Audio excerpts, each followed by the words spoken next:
মন্দিরটাকে বলো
ঠিক আছে তো? হ্যাঁ ঠিক আছে চলো বিমানদা ঢুকে যাচ্ছে মাথা হ্যাঁ এই তো কোথায় গিয়ে যাবি?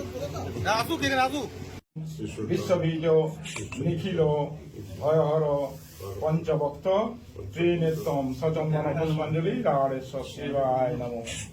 আজ মহাদেব মহাপ্রাণ মহাযোগী মহেশ্বর সর্বপাপং হরং দেব মকরাওই নমো নমঃ।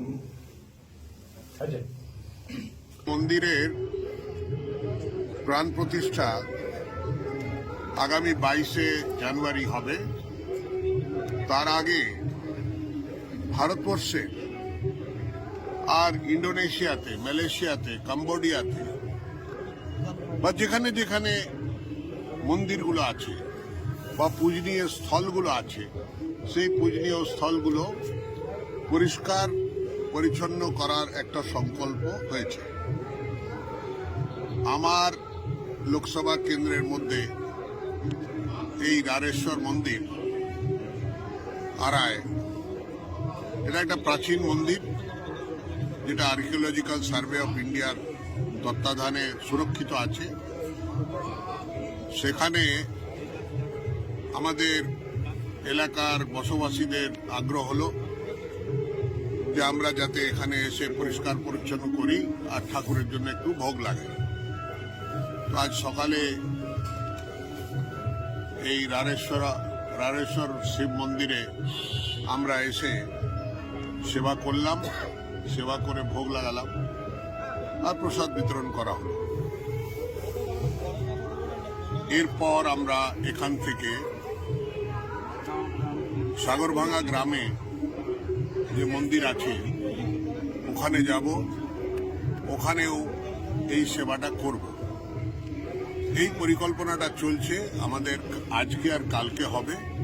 পরশুদিন যখন অযোধ্যায় রাম জন্মভূমির সেই মন্দিরের প্রাণ প্রতিষ্ঠা হচ্ছে, তার মধ্যে হাজার হাজার লোক আসছে আর বিশ্বের কয়েক কোটি মানুষ লাইভ তার সঙ্গে যুক্ত হবে। তো সেই সময়ে আমাদের যতগুলো মন্দির আছে সেখানে কোনো না কোনো জায়গায় কোনো না কোনো প্রোগ্রাম রাখা হয়েছে।